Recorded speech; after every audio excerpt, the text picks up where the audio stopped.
ఒకప్పుడు హాలీవుడ్ నుంచి అవతార్ చిత్రం రిలీజ్ అవుతోంది అంటే ఆ హంగామా హైదరాబాద్ వరకు బాగానే కనిపించేది.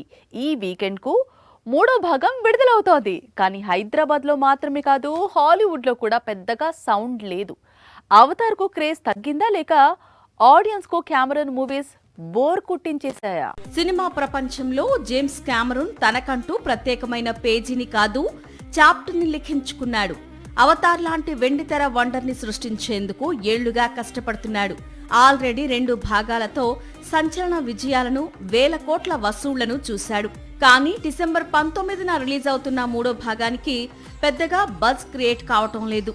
పైగా హాలీవుడ్ నుంచి వస్తోన్న ప్రివ్యూ రిపోర్ట్స్ కూడా మూవీని యావరేజ్ అని తేల్చేస్తూ ఉండడంతో ఆ ఎఫెక్ట్ అడ్వాన్స్ బుకింగ్ పై పడింది. 3 ఏళ్ల క్రితం రిలీజ్ అయిన అవతార్ వే ఆఫ్ వాటర్ మూవీకి బాగానే క్రేజ్ కనిపించింది. ఇండియాలో తొలి రోజే ఈ చిత్రం 50 కోట్ల వసూళ్లను రాబట్టింది. కానీ ఇప్పుడు రిలీజ్ అవుతున్న ఫైర్ అండ్ యాష్ కు ఈ స్థాయి ఓపెనింగ్స్ వచ్చే అవకాశాలు లేవని ట్రేడ్ పండితులు చెప్పుకొస్తున్నారు. 20 నుంచి 30 కోట్ల ఓపెనింగ్స్ ఉండొచ్చు అనేది అంచనా. ఇప్పటి వరకు జరిగిన అడ్వాన్స్ బుకింగ్ తో అర్థమవుతోన్న విషయం. మరోవైపు ఇండియన్ బాక్సాఫీస్ దగ్గర దురంధర్ డామినేషన్ పీక్స్ లో ఉంది. ఈ సిచ్యువేషన్స్ లో అవతార్ 3కి పాజిటివ్ టాక్ ఒక్కటే బాక్సాఫీస్ దగ్గర ఈ చిత్రం వండర్స్ క్రియేట్ చేయడానికి హెల్ప్ అవుతుంది. పైగా కెమెరాన్ కూడా మూడో భాగం అదిరిపోతుంది అంటూ ముందు నుంచి చెప్పుకుంటూ వస్తున్నాడు. అవతార్ నుంచి మరో 2 భాగాలు బ్యాలెన్స్ ఉన్నాయి. మూడో భాగం విజయాన్ని అందుకుంటేనే 4-5 భాగాలు విడుదలవుతాయి, లేకపోతే క్యాన్సిల్ అవుతాయని ఆల్రెడీ కెమెరూన్ స్టేట్మెంట్ ఇచ్చాడు. ప్రస్తుతం ఈ సినిమా ప్రమోషన్స్ లో భాగంగా రాజమౌళితో మాట్లాడాడు కెమెరూన్. వీళ్ళు చూసి వారణాసి సినిమా షూటింగ్ జరిగే సమయంలో వస్తానని చెప్పాడు. పుష్ప ది రైస్ చూశారు, ఆ తర్వాత పుష్ప ది రూల్ కూడా చూశారు. ఇప్పుడు పుష్ప కుండ్రీన్ వస్తోంది. అదేంటి, పుష్ప రూల్ తర్వాత ర్యాంపేజ్ కదా రిలీజ్ కావాల్సింది. మరి ఈ కుండ్రీన్ ఏంటి అనుకుంటున్నారా? అయితే ఈ స్టోరీ చూడాల్సిందే. పుష్ప చిత్రానికి ఎన్ని సీక్వెల్స్ అయినా తీయవచ్చు అంటూ చెప్పుకొచ్చాడు డైరెక్టర్ సుకుమార్. అందులో భాగంగా పుష్ప కుండ్రిన్ అనుకుంటే మీరు పొరపడినట్లే. ఎందుకంటే పుష్ప కుండ్రిన్ అనేది జపాన్ లో ఈ సినిమా రిలీజ్ అవుతుంటే పెట్టిన పేరు. జనవరి 16న పుష్ప 2 జపాన్ లో భారీ ఎత్తున రిలీజ్ కు రెడీ అవుతోంది. ఈ సినిమా ప్రమోషన్ కోసం స్వయంగా జపాన్ వెళ్లబోతున్నాడు అల్లు అర్జున్. అంతేకాదు, అందుకోసం జపనీస్ నేర్చుకుంటున్నాడట ఐకాన్ స్టార్. న్యూ ఇయర్ లో జపాన్ వెళ్లి అక్కడ మరోసారి తగ్గేదేలే డైలాగ్ చెప్పబోతున్నాడు పుష్పరాజ్. ఇండియాలో రిలీజ్ అయిన వర్షన్ కు జపాన్ వర్షన్ కు చాలా మార్పులు చేశారు మేకర్స్.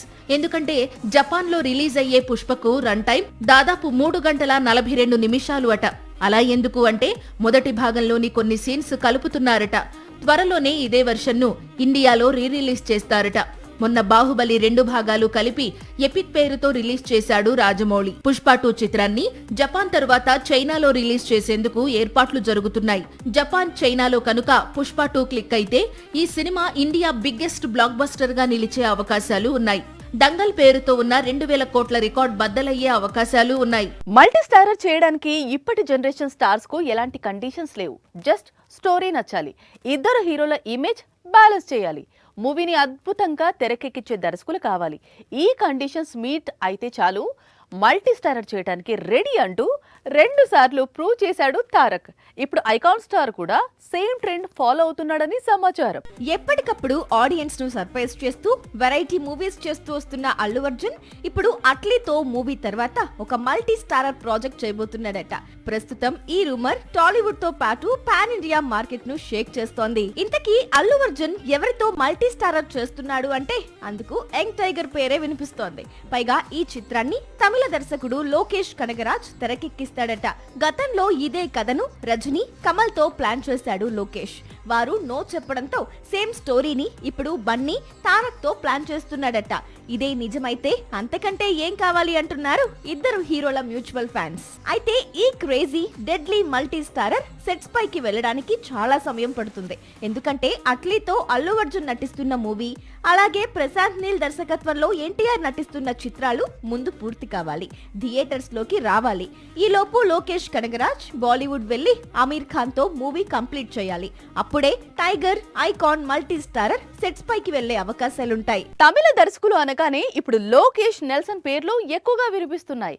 కానీ ఒకప్పుడు మురుగదాస్ పేరు బాగా వినిపించేది. రీసెంట్ గా కూడా బాగానే వినిపించింది. కానీ ఇచ్చిన 2 అవకాశాలు కూడా మిస్ చేసుకున్నాడు మురుగదాస్. దీంతో ఒకప్పటి స్టార్ డైరెక్టర్ కంబ్యాక్ ఇంకా బ్యాలెన్స్ ఉండిపోయింది. ఈ దశలో మురుగదాస్తో ఎవరు వర్క్ చేస్తారంటే నేను చేస్తానంటూ ఒక తమిళ స్టార్ డేట్స్ ఇచ్చాడట. ఇంతకీ ఎవరా స్టార్ హీరో? తమిళ స్టార్ డైరెక్టర్స్ కు బ్యాడ్ టైం నడుస్తోంది. భారతీయుడు 2 గేమ్ చేంజర్ తర్వాత అండర్ గ్రౌండ్ లోకి వెళ్లిపోయారు శంకర్. టగ్ లైఫ్ తర్వాత ఇంతవరకు కొత్త సినిమాను ప్రారంభించలేదు మణిరత్నం.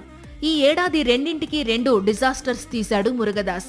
కానీ అప్పుడే న్యూ మూవీని లాక్ చేశాడని టాక్. సల్మాన్ తో సికిందర్ సినిమా తీసి అతనికి భారీ డిజాస్టర్ ఇచ్చాడు మురుగదాస్. ఆ తరువాత కోలీవుడ్ లో సూపర్ ఫామ్ లో ఉన్న శివకార్తికేయన్ హీరోగా మదరాసి తీశాడు. ఈ సినిమా డిజాస్టర్ అయినప్పటికీ డైరెక్టర్ గా మురుగదాస్ కొంత పర్లేదనే టాక్ వచ్చింది. అయితే ఇప్పుడు మురుగదాస్ కంబ్యాక్ కు తాను సపోర్ట్ చేస్తానంటున్నాడు సింబు. ప్రస్తుతం వెట్రిమారన్ మేకింగ్ లో అసరన్ అనే చిత్రం చేస్తున్నాడు సింబు. ఈ చిత్రం పూర్తయిన తరువాత మురుగదాస్ తో మూవీ చేస్తాడట. ఒక్కో హీరోకు ఒక్కో ఇమేజ్ ఉంటుంది. అందుకే మాక్సిమం హీరోస్ తమ ఇమేజ్ కు తగ్గట్లు మూవీస్ చేస్తుంటారు. హిట్స్ మీద హిట్స్ కొడుతుంటారు.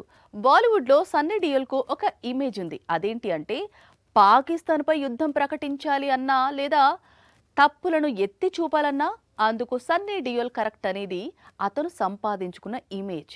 అందుకే తన సినిమాలన్నీ పాకిస్తాన్ బ్యాక్ డ్రాప్ లోనే తెరకెక్కుతున్నాయి. ఎప్పుడో 25 ఏళ్ల క్రితం రిలీజ్ అయింది గదర్ చిత్రం. అప్పుడే పాకిస్తాన్ వెళ్లి రచ్చ చేసి వచ్చాడు సన్నీ డియోల్. సన్నీ డియోల్ సినిమాల్లో పాకిస్తాన్ వెళ్లటం, అక్కడి నుంచి తన కుటుంబాన్ని కాపాడుకుని భారత్ కు తిరిగి తీసుకురావటం, ఇందుకోసం అతను చేసే పోరాటం గదర్ సీక్వెల్స్ కు కోట్లు కురిపించి పెట్టింది. గదర్ తర్వాత ఇప్పుడు సన్నీ డియోల్ బార్డర్ సీక్వెల్ తో తిరిగి వస్తున్నాడు. 28 ఏళ్ల క్రితం సన్నీ డియోల్ ప్రధాన పాత్రలో నటించిన బార్డర్ మూవీ హిందీ ఇండస్ట్రీలో సంచలన విజయం సాధించింది. 1971లో జరిగిన ఇండియా పాకిస్తాన్ యుద్ధం నేపథ్యంలో ఈ చిత్రం తెరకెక్కిన సంగతి తెలిసిందే. ఇప్పుడు సీక్వెల్ కూడా మరోసారి ఇండియా పాకిస్తాన్ యుద్ధం నేపథ్యంలోనే తెరకెక్కిందని ఇటీవల విడుదలైన టీజర్ చెబుతోంది. మన గర్జన లాహోర్ వరకు వినిపించాలి అని సన్నీ డియోల్ చెప్పిన డైలాగ్ ఇప్పుడు వైరల్ అవుతోంది. ఇంకా సన్నీ డియోల్ చేతిలో లాహోర్ 1947 సినిమా కూడా ఉంది. దేశ విభజన నాటి పరిస్థితులను ఇందులో చూపించబోతున్నారు. మరో బాలీవుడ్ స్టార్ ఆమిర్ ఖాన్ సినిమాను నిర్మించడం విశేషం. ఇవి కాకుండా సన్నీ డియోల్ చేతిలో ఇంకా గదర్ 3 కూడా ఉంది. సాక్షి టీవీ ప్రసారాలను నిలిపివేయటం చట్టరీత్యా నేరం. సాక్షి టీవీ ప్రసారాల కోసం మీ స్థానిక కేబుల్ ఆపరేటర్ను వెంటనే సంప్రదించండి. DTH లో ఇంటర్నెట్ లో కూడా సాక్షి టీవీ ప్రసారాలను వీక్షించవచ్చు.